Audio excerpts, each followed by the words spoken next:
할렐루야. 우리 좌우 앞뒤 보면서 인사합니다. 반갑습니다. 사랑합니다. 축복합니다. 감사합니다. 당신은 나에게 가장 소중하고 귀한 분입니다. 꼭 그런 관계 되시기를 바랍니다. 우리 전도 구월을 하지 않았더니 어떤 분이 또 잊어먹는다 그러더라고요. 그래서 목사님 하는 게 좋다 그래서 사실은 그동안에 공동회도 있고 해서 못했는데 이제 오늘 저녁에 한번 해봅니다. 전도가 쉬워요. 전도가 쉬워요. 아주 쉬워요. 한번 해봅니다. 교회 다니세요. 한 번도 안 가보셨나요? 제천 성도교회로 오세요. 예수 믿으세요. 할렐루야. 전도 구하자. 우리 하나님 앞에 영혼 구원한 일에 진력하시기를 바랍니다. 오늘 저녁에도 어디 이렇게 식사를 하러 갔는데 이렇게 주인집 첫 번째 딸내미인지 몰랐는데 그 딸내미가 이렇게 이제 서빙을 하더라고요. 그래서 교회 다니냐고 물어봤더니 교회 다닌대요. 그래서 어디 다니냐 그랬더니 정한 교회는 아직 없는 것 같은데 고모님이 여자 목사님이신데 아마 이렇게 집에 오면 같이 뭐 예배도 드리고 또 그 고모네 집에 있는 데를 가면 교회를 다닌대요. 그래서 하여튼 제 전화번호도 본인들이 적고 그래서 적어주고 왔는데 우리가 하나님 앞에 이렇게 터치해 보면 뭔가 이렇게 연관 있는 사람들이 덜어 있더라고요. 아마 잘하면 아니라 이제 하나님이 역사하시면 나올 것 같아요. 그래서 고모가 여자 목사님인데 아마 오시면 이렇게 복음을 전하는 것 같아요. 그래서 관심이 있어서 그런지 제 전화번호도 달라 그래서 줬고 또 교회 위치도 물어서 가르쳐 줬는데 잘 나왔으면 좋겠어요. 우리가 하나님이 때가 되면 부르실 때가 있어요. 그래서 하나님의 시간표는 우리는 알지 못하지만 어떤 사람은 예수님이 십자가에 못 박혀 죽으실 때에 한편 강도처럼 바로 그 죽음의 순간에서 예수님을 영접하는 분들도 없지 않아 있습니다. 그 대표적인 예가 현대그룹의 정주영 회장은 그 병원에서 예수님을 영접하고 교회 한 번도 안 나가봤지만 그 병상에서 예수님을 영접했어요. 그래서 그분은 지금 현대중공업 하고 있는 정몽준 집사님이 그 아버지를 전도해서 아버지가 하용조 목사님한테 복음 제시 받고 그리고 병상에서 세례를 받았어요. 그분은 교회를 한 번도 가본 적이 없고 또 공식적으로 어느 석상에 가서 예배 드려본 적이 없어요. 예수님 당시에 한편 강도가 죽음의 순간에 예수님을 영접한 것처럼 그분이 마지막에는 이 실어증이 와가지고 말도 잘 못했댔어요. 그런데 예수님 영접하고 이렇게 글에 쓴 글을 보면 하염없이 울더래. 하염없이. 그래서 지금 죽어도 천국 가냐 그러니까 고개를 끄덕이고 하여튼 마지막 순간에 예수님을 영접했어요. 그분 한 번도 교회 가본 적도 없고 그 병상에서 세례받고 그냥 예배드린 거 외에는 실어증이 왔으니까 자기가 찬송도 부르지 못하고 기도해 본 적도 없고 그러니까 성경에서 말씀하고 있는 대로 그냥 불 가운데서 건짐받는 것처럼 구원받는. 그래서 어떤 사람은 일찍부터 예수님 영접해서 평생을 하나님 앞에 드려지는 사람도 있고 그때는 우리는 아무도 알 수가 없어요. 그래서 그 정주영 회장 같은 이는 병상에서 죽기 얼마 전에 예수님 영접하고 이제 하나님 앞에 갔습니다. 여러분 오늘 우리들이 이 복음을 전한다고 하는 것은 영혼을 구원하는 일인데 나는 전하지만 그 심령을 움직이는 분은 하나님이시라고. 하나님. 제가 언젠가 말씀드렸지만 초등학교 3학년 때 교회를 다녔는데 그리고부터는 이 교회를 가고 싶은 마음이 있었는데 여러분들은 고지 안 들을지 모르지만 초등학교 3학년 때 갔다가 제가 다시 신앙생활 다시 교회 나간 적이 17살 때인지 정확하게 잘 모르겠는데, 하여튼 그때까지 누구도 한 사람도 뭐 교회 다니냐 물어본 사람도 없고 교회 가자고 말한 사람도 없고, 그래서 마지막에 이제 전도를 받고 토요일 날 저녁에 전도 받고 주일 날 새벽부터 교회를 나갔는데, 사실 그때 제 마음에는 누가 이렇게 이끌어 주기를 바랬어요. 저 물어보기를 바랬고, 그런데 한 사람도, 친구 가운데 신앙생활 잘하는 친구들도 있었어요. 또 친구네 집에 놀러 가면 어머니는 권사님이고, 그런데도 저보고 예수 믿으라고 권하는 말을 제가 들어본 적이 없어요. 마지막에 18살 때 아르바이트 하러 갔다가 전도를 받았는데, 여러분 오늘 우리들이 복음을 전해야 될 이유는 기다리는 사람이 있다. 기다리는 사람. 네? 나름대로 기다리는 사람이 있어요. 지난번에는 전도하다가 아주 젊은 아가씨인데 굉장히 사람을 무안을 주더라고요. 제가 교회 다니냐 물어봤더니 또 안 다니는데, 한 번도 안 가봤냐니 한 번도 안 가봤대요.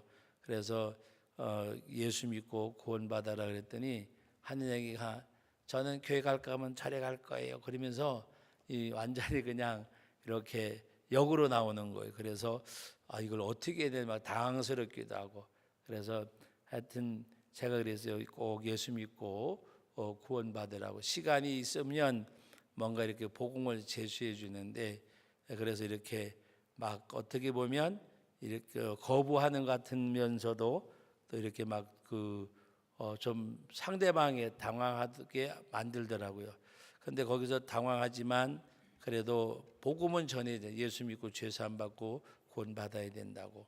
그랬더니 뭐 그냥 이렇게 살다가 가면 되지요 그러길래, 죽음으로 끝나는 건 아니라고 그렇게 이야기하고, 더 가다가 보면 이 변론이 되고 싸움이 될 것 같아 가지고 그냥 멈췄어요.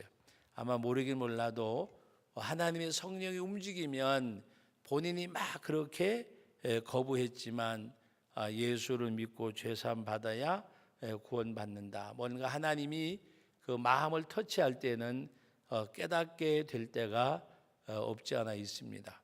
그러므로 오늘 우리는 때를 얻든지 못 얻든지 복음을 전하라고 말씀하셨잖아요. 복음을 전하는 그 일. 여러분 오늘 이 바울이 복음을 전하는 때에도 바울이 참 여러만 사도행전에 보면 가장 난감하고 어려웠을 때가 오늘 이 아덴에서 바로 전도할 때인 것 같아요. 아덴에서. 여기는 가보니까 바울이 볼 때에 격분할 정도로 우상이 가득한 것을 봤다 그랬습니다. 그래서 마음이 격분해서 회당에서 유대인과 경건한 사람들과 또 장터에서 날마다 만나는 사람들과 변론했다 그랬습니다. 여기서 말하는 변론이라고 하는 것은 바로 바울이 복음을 전할 때에 예수 그리스도가 메시아됨을, 부활의 복음을 오늘 전했음을 본문에서 볼 수가 있습니다. 그런데 오늘 말씀 가운데 보면 에파쿠로스라는 사람이 있는데, 또 그동안 그 가운데는 스토아 철학자들도 있었다 그랬습니다. 바울과 쟁론하는데 이 사람들은 항상 뭔가 새로운 학문을 논하던 사람들, 어떤 철학적으로 접근을 하고 하는 사람들이지. 그러니까 바울이 아마 여기서 자세하게는 안 나와 있지만 굉장히 어려웠을 것 같아요.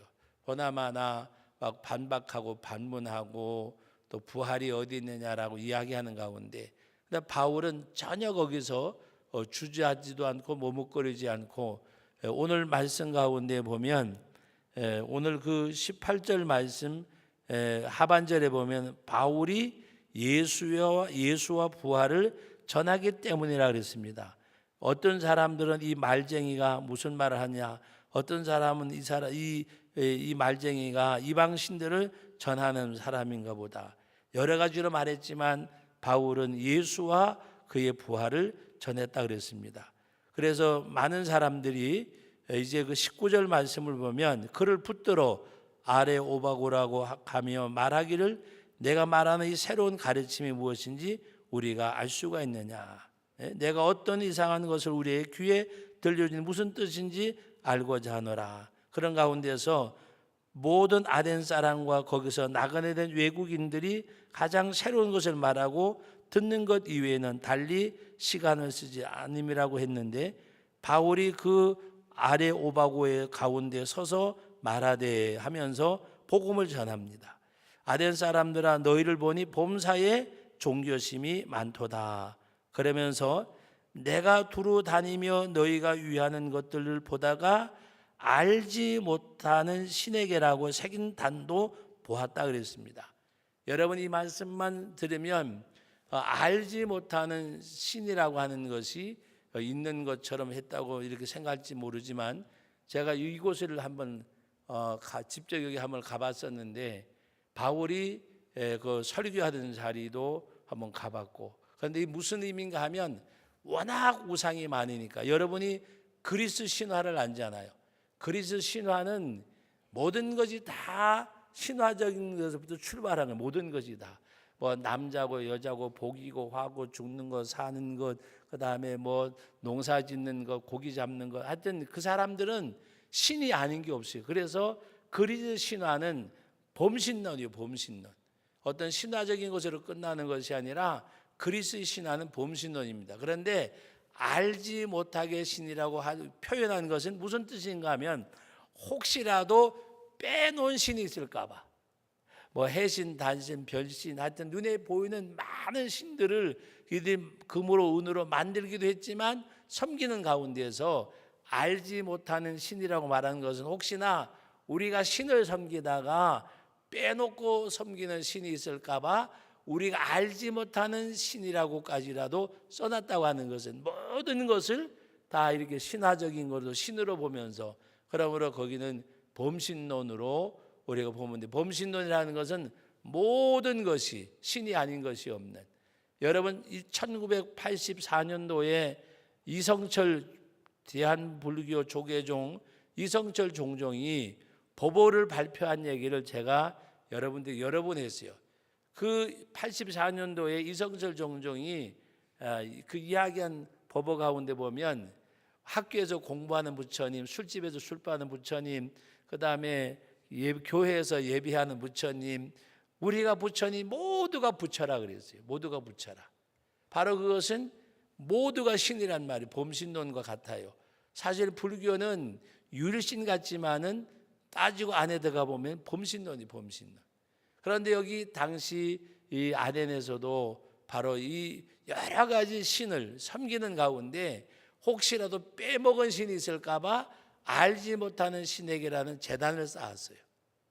우리가 알아서 섬기는 신들이 있지만 혹시나 빼먹었을까 봐, 그러니까 모든 신을 섬기는 것으로 생각을 했지, 유일신 하나님이 그들에게는 없었던 거예요. 그래서 바울 사도가 내가 돌아다니다가 너희가 신당을 만든 것 가운데 알지 못한 신에게라고 하는 것까지로 내가 보게 되었다. 그러면서 바울이 오늘 유일신 하나님을 전하는 말씀이 바로 오늘 그 24절 말씀입니다. 우리 24절서부터 읽어봅니다. 우주와 그 가운데 있는 만물을 지으신 하나님께서는 천지의 주재신이 손으로 지은 전에 계시지 아니하시고, 또 무엇이 부족한 것처럼 사람의 손으로 섬김을 받는 것이 아니니, 이는 만민에게 생명과 호흡과 만물을 친히 주시는 이심이라. 여기서 바울 사도가 복음을 전하는 가운데 유일신 하나님을 전하는 거예요. 천지의 주제가 되시는, 우주 가운데 있는 만물을 지으신 하나님, 천지의 주제신이 손으로 지은 전에 계시지 아니하고 무엇이 부족한 것처럼 사람의 손으로 섬김을 받으시는 것이 아니니, 오히려 만민에게 생명과 호흡과 만물을 친히 주셨다고 말씀을 하셨습니다. 그러면서 28절 말씀에, 거의 오늘 설교 본문의 제목이 28절인데 오늘 24절 25절 말씀에 이어서 28절 말씀에도 하나님이 우리들에게 생명과 호흡과 만물을 주실 뿐만이 아니라 28절 다 같이 읽어봅니다. 우리가 그를 힘입어 살며 기도하며 존재하느니라. 우리가 그를 힘입어 살며 기도하며 존재하느니라. 우리가 하나님으로 말미암아 살고 기도하며 존재한다고 말하고, 그 하나님이 우리들에게 생명과 호흡과 만물을 주시는 하나님이심을 말씀을 하셨습니다. 그리고 오늘 26절 27절에 보면 하나님의 민족을 이루게 하시고 또 땅의 경계를 정하시고 바로 사람들이 어떻게 하든지 하나님을 발견하도록 만드셨음을 말씀하고 있습니다. 그래서 유일신 하나님을 이야기하면서 모든 여러 가지 다양한 신을 섬기는 아덴에 있는 그들에게 바로 유일신 하나님의 복음을 전하는 이 사도 바울.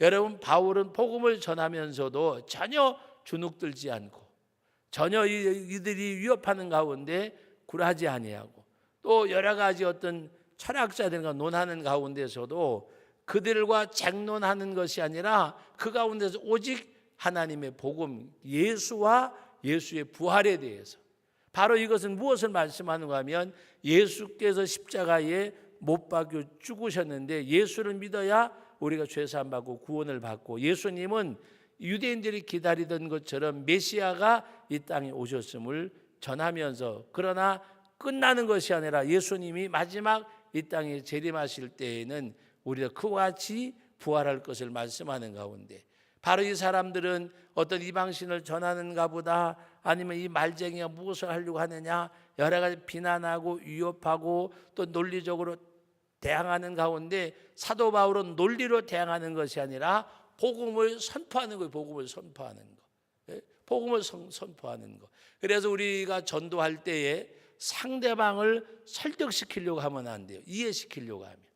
요새 현대에 많은 전도법들이 있어가지고 논리적으로 여러 가지 상황적으로 뭐 또 여러 가지 전도 방법이 있지만 가장 귀한 전도 방법은 복음을 그대로 선포하는 거예요. 선포하는 거.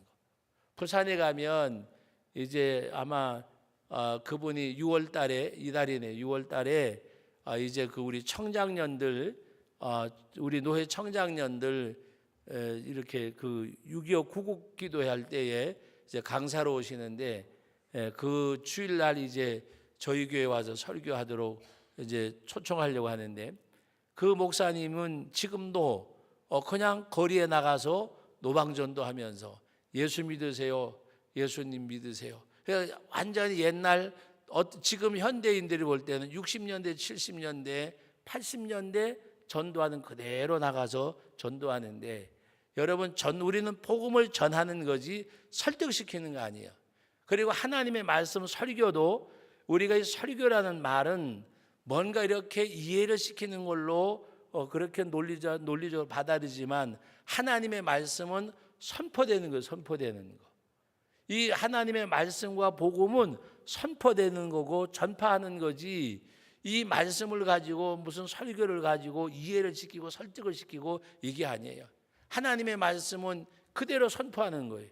다시 말하면 원수를 사랑하고 저주하는 자까지라도 축복하고 하나님의 명령에 선포되는 거지, 이렇게 해야 좋고 이렇게 해야 되는 것이고 설득하는 게 아니에요. 그래서 우리들이 잘못 오해하는 것 중에 하나가, 은혜 받았다는 말이 무엇이 은혜 받았다는 말인가? 구미에 맞는 것이 은혜 받은 게 아니에요. 구미에 맞는 것이.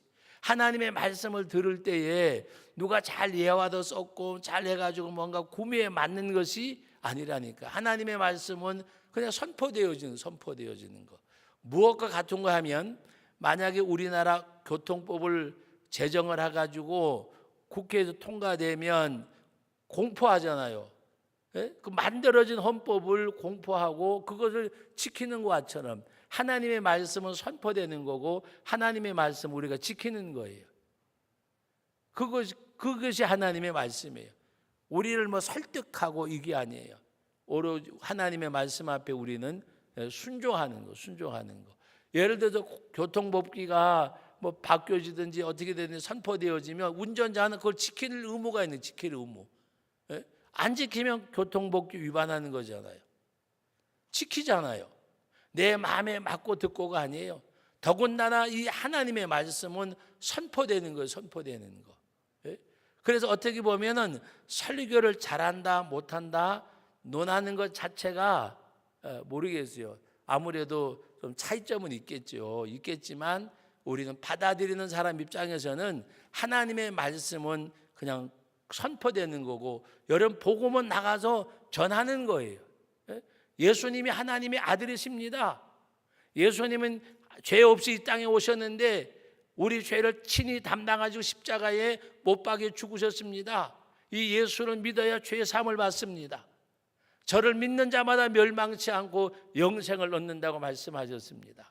믿지 아니한 자는 이미 심판을 받은 것입니다. 예수 안 믿으면 지옥 갈 수밖에 없습니다. 복음은 원색적인 거지. 이 복음을 바울 사도는 이 가운데서도 뭔가 이 철학자들을 상대로 당시의 아덴에는 수많은 이 철학자들과 그 당시에 새로운 어떤 그런 문학적인, 오늘날로 말하면 인문학이라고 말할 수 있는 그런 많은 학문이 집약됐던 도시가 아덴이에요. 그러나 바울 사도는 여기서 설득하려고 하지 않았어요. 예수를 전했단 말은 예수님의 십자가를 전했단 말이에요. 예수님의 부활을 전하고 예수님 십자가를 전한 것이 바울이 하나님의 복음을 전하는 거예요. 그래서 바울이 때를 얻든지 못 얻든지라고 말씀하는 것은 나는 전파하는 거지, 믿고 안 믿고는 그 사람들에게 달려있고 하나님이 하실 문제지 자기 몫이 아니라고 생각하고 자기 몫은 하나님의 복음을 전파하는 것. 그래서 우리는 전도할 때에 뭔가 설득하는 것이 아니에요. 있는 그대로 전파하는 거예요. 제가 지난번에도 전도하다가 무한을 당했는데 그냥 뭐 선생님이나 잘 믿으세요 이렇게 아주 그 젊은 아가씨가 막 빈정거리고 그래요. 그래서 그냥 여기서 흔들리면 안 된다. 예수 믿고 죄사함 받고 구원 받으세요. 예수 믿고 천국 가야 됩니다. 예수 안 믿으면 지옥 갑니다. 그것이 전하는 거지. 우리 한번 얘기해 봅시다. 그래가지고 뭐 사람이 살다가 보면 뭐 약해질 때가 있대. 그때 되면 절대자를 의지하게 되고, 복음은 그게 아니에요. 우리는 어떻게 잘못하면 뭔가 설득하려고 해요. 설득하는 것이 아니라 하나님의 복음은 전하는 거예요. 전하는 거. 그 대표적인 전도자가 누군가 하면 최봉성 목사님, 최곤능 목사님이라고 이름 지어진 그분은 예수님을 전하긴 전해야 되는데 어떻게 전해야 되느냐? 전도할 사람 대상은 많고 하니까 예수천당. 여러분 그 얘기 들어봤잖아요. 아침에 교회에서 새벽 예배 마치고 가는데 웬 새댁이 쌀을 씻고 있는 거예요. 쌀을 씻고. 옛날에는 나무 울타리잖아요. 그리고 정지가 있고 밖에서 쌀을 씻는데, 쌀을 씻는 여인네를 보고 그 나무 울타리 사이다 대고 예수 천당 그러니까 놀래가지고 쌀바가지를 둘러엎은 거예요.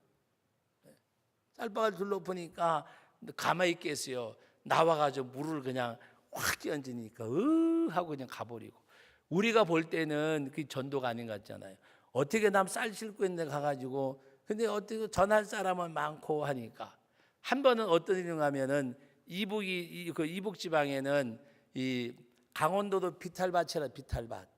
비탈이 많잖아요. 화전도 있고. 그러니까 전도하러 올라가려니까 이제 힘든 거예요. 힘든 거. 전도하러 힘드니까 밑에서 아이고 배 소리 지르고 막 굴르는 거예요. 그러니까 위에서 막 옥수수 심고 뭐 하던 사람들이 놀래가지고 내려온 거예요. 어디가 아프냐 했더니 일어나더니 예수 천당 그러니까 시큰 두드리 맞다잖아요. 무슨 말인지 아세요? 그런데 신기한 거는 뭔가 하면 어느 교회에 부흥회를 갔는데 옛날에 영수가 있어요. 영수. 지금으로 말하면 장로님하고는 조금 다른데 그 교회를 총괄지고 운영하는 영수가 있어서 옛날에는. 그런데 어느 교회를 부흥회를 갔는데 영수님이 오더니 목사님 죄송합니다 그러더래요. 뭐가 죄송하냐니까 사실은 어느 비탈밭 돼서 목사님 막 배가 아프다고 굴릴 때 내려가가지고 식은 패준 사람이 접니다. 근데 밤에 잠을 자는데 예수 천당 소리에 난 자다가는 깨고. 그래 누구한테 가서 물으니까 그건 예수 믿어야 난다고. 그래서 예수 믿으니까 낫대요. 무슨 얘기인가 하면 하나님께서 그 복음을 전하는 자의 열정을 보시고, 쌀을 일다가 쌀바가지를 둘러엎고 목사님한테 물 끼얹은 사람이 나중에 부흥회를 가는 거 와서 자기가 물끼얹은 사람이라고 와서 고백을 하고. 여러분, 복음을 전하는 사람이 장난삼아 한 게 아니고 어떻게 하든지 영혼을 구원하겠다는 일념 가지고, 그래서 그분에게 붙여진 이름이 원래는 최봉석인데 이름이 최권능이라고. 왜? 그분이 가서 전도하면 예수를 믿어야 되니까. 전에 우리 교회 어떤 분이 지금은 이사 갔지만 계셨어요. 그분은 전도를 뭔가 이렇게 뭐 전도지를 가지고 가서 하는 게 아니고 그냥 찾아가 가지고 뭐라 그러면, 아이고 어떡하나, 아이고 예수 믿어야 되는데, 예수 믿어야 되는데. 그러니까 아이고 그냥 어르신 잘 다니세요. 그냥 다니신 분이 잘 다니세요. 그러면 그냥 온대요. 또 그 이튿날 가가지고 아이고 예수 믿어야 되는데, 예수 믿으란 말도 안 하고 예수 믿어야 되는데, 그럼 아이고 그냥 믿으시라는 게 오는 거예요. 또 가가지고 예수 믿어야 되는데. 그래가지고 우리 교회에 여러 가정을 전도를 했어요. 여러분 무슨 말인지 아세요? 그 영혼을 갈망하는 마음이 있으면 그분은 무슨 뭐 전도 폭발 받은 것도 아니고 1:1 양육을 받은 것도 아니고 무슨 오이 전도법을 배운 것도 아니고 가서 그냥 뭐라는 거야. 아이고 예수 믿어야 되는데, 예수 믿어야 되는데. 제가 강원도 고안 동심교회 있을 때는 지금 저 부천에 가 계신 권사님이 계세요. 아주 이분은 참 인격적으로 보면 굉장히 참 점잖으신 분이요. 그런데 이분은 가서 전도를 어떻게 하는가 하면, 이제 그 동네에서도 좀 이게 인격적으로 알아주시는 분이니까 가가지고 그냥 다른 말 안 해요. 가가지고 이렇게 앉아서 놀다가 그냥 일어나서 그냥 오래 안 일어날 때면 교회 나와야 돼, 교회 나와야 돼. 그리고 가는 거예요. 또 다음 집에 가 있다가 또 앉아서 차 마시고 가다가 나올 때 되면 교회 나와야 돼, 교회 나갈게요, 나와야 돼. 근데 신기한 거는요, 밤에 잠을 자려고 누워 있으면 그 권사님이 교회 나와야 돼, 그 소리가 귀체에 들린대요. 그래가지고 여러 사람을 전도해 왔어요. 여러 사람 교회 나와야 돼. 지금 80이 훨씬 넘으셨는데 지금 부천에 계세요. 저희 집사람하고 가끔 가다가 전화하고 하는데 저희 내외를 아들처럼 며느리처럼 그렇게 해주셨던 분이요. 제가 신대원에 다닐 때 어떨 때 이렇게 신대원 다닐 때인데 이렇게 교문 그때 목사 돼가지고 목회대학원 다닐 때인데 교문 앞에 와 계세요. 연락도 없이 나올 때 기다리는 거예요. 우리 목사님 안 나오나 하고. 근데 그분이 그때 저는 강원도에 있을 때고 그분은 이제 부천으로 이사 가셨고 오셔가지고 저는 전화도 안 하고 물어보지도 않고 와서 기다리다가 여기 저를 만나면 아이고 목사님, 그리고 거짓말을 하죠. 뭐라고 거짓말하는, 지나가다가 여기 계신가 싶어서 들렸다 그래요. 어떨 때는 공치고 간 날도 있어. 제가 얘기 들어보니까. 그리고 오면은 뭔가 이렇게 또 봉투를 하나 만들어 가지고 또 주고 가시고. 그분은 전도하는 방법이 다른 거 아니에요. 가서 앉아서 해야 돼. 교회 나와야 돼. 교회 꼭 나와야 돼. 근데 이 마음을 움직이는, 그 말을 듣는 사람을. 근데 가서 교회 나와야 돼가 형식적으로 하는 것이 아니라 그 영혼을 하나님께 인도하고픈 마음, 영혼을 사모하고 갈망하는 마음이 있는 거예요. 어떻게 하든지 이 사람들 예수 믿게 해야 되는데, 그리고 본인이 새벽에 모아서 기도하시고 와서 기도할 때마다 자기가 기도하는 가정을 꼭 찾아가서 교회 나와야 돼.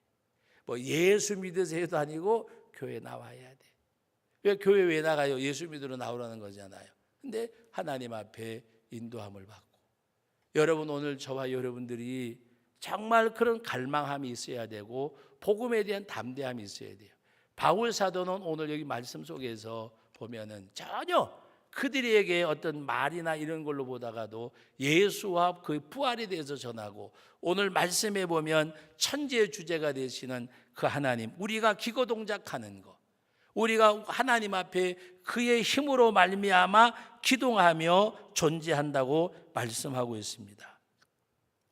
그래서 오늘 그 말씀 가운데 이 바울의 말씀을 들은 사람들이 오늘 32절 같이 한번 읽어보면, 32절, 그들이 죽은 자의 부활을 듣고 어떤 사람이요 조롱도 하고 어떤 사람 일에 대하여 내 말을 다시 듣겠다 하니 이는 바울이 그들 가운데서 떠나매 몇 사람이 그를 가까이하여 믿으니 그 중에는 아레오바고와 관리 디오누스오와 또 다말이라 하는 여자와 또 다른 사람들로 있었더라.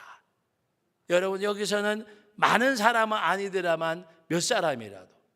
그래서 고린도 전서 9장인가 보면 바울이 하나님 앞에 복음을 전하는 것, 아무쪼록 내가 여러 사람에게 여러 모습이 된 것은 아무쪼록 몇 사람이라도 구원코자 함이라, 얻고자 함이라 말씀했던 것처럼, 여러분 오늘 이 말씀의 내용에 보면 바로 바울이 그런 가운데서도 조롱하고 그런 가운데서도 하나님의 복음을 전파하는 가운데 오늘 32절 말씀에 보면 바로 죽은 자의 부활을 듣고 조롱도 하고 어떤 사람 다시 말 듣기도 했지만은, 그러나 오늘 34절에 보면 복음의 열매가 맺혀짐을 볼 수가 있습니다. 여러분, 오늘 우리는 하나님 앞에 이 아덴에서 바울의 전도는 아마 제가 보면 가장 힘들었을 거예요. 그러나 바울은 전혀 거기에 개념치 아니하고 하나님의 복음을 담대하게 전하는 그 모습을 우리가 말씀을 통해서 만날 수 있고, 그 능력이 어디서 오겠는가? 생명의 주님을 만난 바울의 삶의 모습입니다. 오늘 저와 여러분들이 정말 내가 오늘도 살아계신 하나님의 아들 예수 그리스도가 내 심령에서 살아서 움직이는 사람, 역사하는 사람, 하나님의 복음이 내 심령 속에서 꿈틀거리는 사람, 하나님의 성령이 내 삶을 주관하는 사람, 이 복음이 내 속에서 막 그냥 이렇게 누르기 번지는 것처럼 예수 그리스도 복음이 내 심령 속에서 누르게 역사가 되어야 돼요. 누르게 역사가 전하지 아니하면 견딜 수 없는 마음. 여러분, 바울이 내가 이 복음을 전하지 아니하면 내게 화가 있으리라 그랬어요. 바울에게만 있겠어요? 바울은 그 복음의 소중성, 복음의 규증성, 복음의 역사함을 알기 때문에, 이 복음이 뭔지 알기 때문에 우리가 복음을 알아야 돼요. 복음이 예수 그리스도라고 말하지만 예수 그리스도를 알아야 돼요. 하나님의 아들 이 땅에 오셔서 구원의 역사를 이루시기 위해서 수욕을 당하고 고난을 받으시고, 창조주 하나님이 수욕을 당하신, 순환을 당하신 그분이 만물을 지은 창조주 하나님, 그분이 내 영혼을, 내 나를 구원하기 위해서 그 주의 예수 그리스도 복음이 내 심령 속에서 움직이는 사람이 되어져야 돼요. 이 그 복음의 역사가 내 심령을 역사하는 가운데서 누룩이 퍼지는 것처럼, 이 복음의 누룩이 내 심령 속에서 끌어올라서 견딜 수 없는 그런 사람처럼. 그래서 최건노 목사님은 이 하나님 앞에 복음을 전하지 아니하면 견딜 수 없어서, 여러분, 그가 감옥에 갇혔을 때에도 어떻게 하든지 간에 만나는 사람에게 예수를 전하는, 복음을 전하는 거. 감옥에 가서 그랬다잖아요. 하나님이 여기 나를 단기 선교사로 파송하셨다고. 내가 어떻게 여기 와서 복음을 전할 수 있겠냐고. 나를 가두어서 감옥에 가다 놨으니까 내가 복음을 전하지. 그래서 감옥에 가실 때에 그 외 감옥에 있는 죄수들에게 하루 한 번씩 운동하는 시간이 있어서 운동장에 내보내면, 운동장에 가서 2시간이가 1시간이 그 여유 있는 시간에 만나는 사람들보다가 복음을 전했는데, 예수 믿고 구원받은 시간이 아니라 예수 천당 그리고 다녔다죠. 그러니까 그 안에 있던 죄수들이 저 미친 영감제 그러면 또 그 이튿날 가가지고 예수 천당 그랬는데, 놀라웠게도 한 방실마다 믿는 사람들이 나타났다는 거죠. 그래서 간수들이 운동 시간에 내보내지 않은 적도 있다는 일화가 있습니다.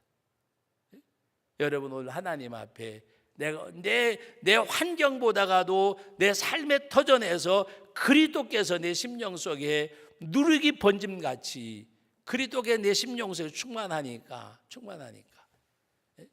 그래서 매를 맞을 때마다 예수 천당하니까 뭐라고 이야기했는가 하면, 조용히 하라고 이야기하니까 매를 맞을 때 그가 하는 말이, 나는 정수리부터 발바닥까지 예수로 꽉 찼기 때문에 건드리기만 하면 나오는 건 예수 천당밖에 없다고. 여러분 생각해 보세요. 깜빵에 갇혀서 매를 맞으면서까지도 예수 천당, 한 대 맞을 때마다 예수 천당, 나는 정수리 발바닥까지 예수로 꽉 차서 나는 건드리기만 하면 나온다고. 여러분 오늘 우리는 하나님 앞에서 정말 그리스도로 충만하고 충일한 사람, 하나님의 성령의 역사로 말미암아, 그래서 만나는 사람에게 입술을 열어서 복음을 전할 수 있는 그런 우리들이 되어져야 돼요. 여러분들에게 말씀 한마디만 말씀을 맺습니다. 내 영혼이 곤핍할 때에 내 영혼이 살아나는 복음을 전하는 거예요. 무엇과 같은 줄 아세요? 샘물이 있는데 샘물은 가만히 두면 썩어버려요. 물이 일정하게 올라오면 밑에는 수압이 높으면 그 물이 흘러가지만 샘물을 깊이 파가지고 일정 수압이 돼서 물이 더 안 올라오면 물을 퍼내지 않으면 그 물은 썩어버려요. 그러나 그 물을 퍼낼 때에 물이 계속해서 나면서 생명의 역사가 나타나는 거예요. 여러분 내게 있는 이 복음의 흐름은 내가 그리스도를 전할 때에 내 영혼이 새로워지는 거예요. 영혼이 새로워지면 복음을 전하는 거예요. 여러분 뭔가가 힘들고 어렵습니까? 복음을 전하는 거예요. 복음을 전하는 거예요. 지금은 지금 국립암센터겠지만 지금도 원자력병원이 있죠. 옛날 원자력병원에 있던 어떤 환우의 이야기입니다. 거기 박이철 목사라고 저희 동기가 거기서 목회를 했댔어요. 어느 한 분이 이제 본인도 항암 치료를 받으러 왔는데 그분이 하나님 앞에 기도하는 가운데 왜 하나님이 나를 이곳까지 오게 했을까 하는 가운데서 그래 내가 이곳에 왔을 때 다른 것보다가도 나는 복음을 전하자. 그래서 목사님이 이제 그 병원 원목이니까 목사님한테 이야기해서 병원장한테 허락을 받아서 이분이 병실에 다니면서 복음을 전하는 거예요. 첫 번엔 오해도 받고 또 이 암 걸린 사람들한테 낫기를 원하는 사람한테 가서 죽으면 천당 간다 그러니까 여러분 어떻게 해서 생각해 보세요. 우리 생각에는 그 이제 어떤 그 유한된 생명을 받았으니까 가서 전도하면 잘 먹힐 것 같지요. 아니라고 그러더라고요. 살아보려고 지금 뭔가 좀 살고 싶은 마음이 가득 찬데 가가지고 예수 믿고 천국 가세요. 죽으면 천국 갑니다. 그러면 건강한 사람들은 받아들일 수 있는데 나는 지금 3개월, 6개월, 1년 암 선고 받은 사람한테 가가지고 예수를 모르는 사람들 죽으면 천국 간다 그러면 그 사람이 어떤 반응이 오겠어요?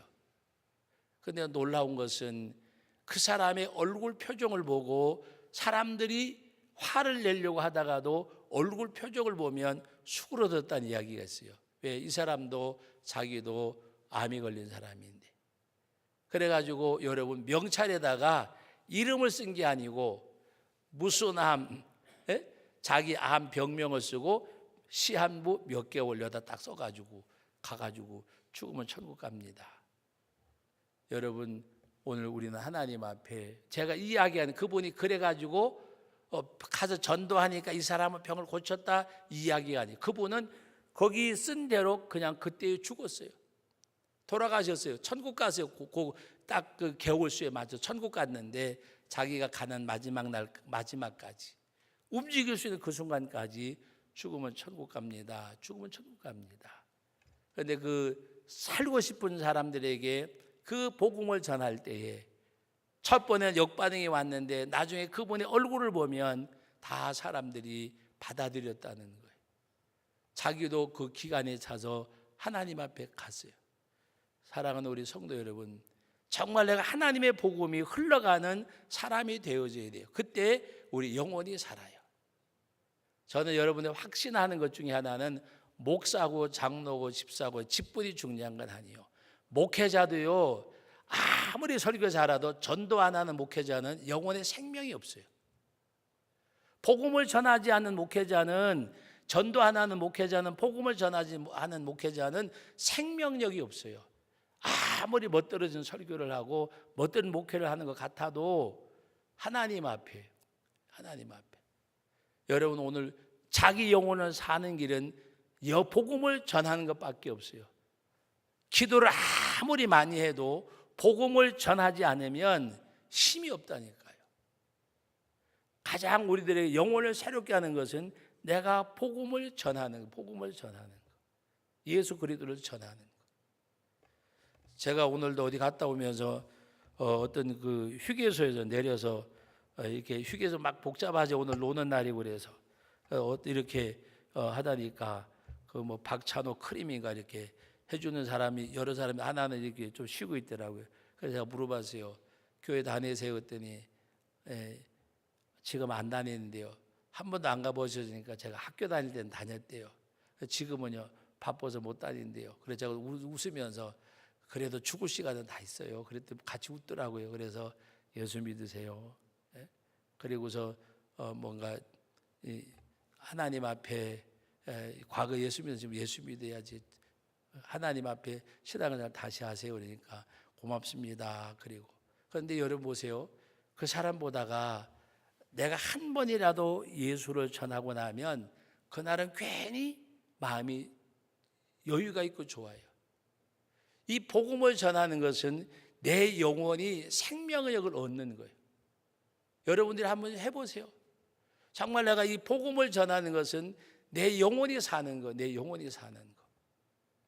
그래서 우리는 어떻게 하든지 간에 내가 하루에 한 사람이든 두 사람이든 내가 만나는 사람에게 복음을 전할 수 있는 거. 제가 요사이 그 젊은 세대가 한번 대개 당하고서는 근데 그래도 전도하고 나면 그 당시에는 황당한 것 같아도 내가 뭔가 힘을 얻는 것 같아요. 하나님께서 그때 한번 면박을 당해서 그런지 최근에 몇 사람들을 만나면 교회 다녔었는데요. 오늘은 또 우리 고모가 여자 목사님인데요. 하나님이 이런 사람 만나게 할 때도 있고 저런 사람 만나게 할 때도 있구나. 여러분 그리스도의 복음이 나를 흘러나는 가운데 내 심령의 생명의 샘이 솟아나는 그런 은혜가 있기를 주의 이름으로 축원합니다.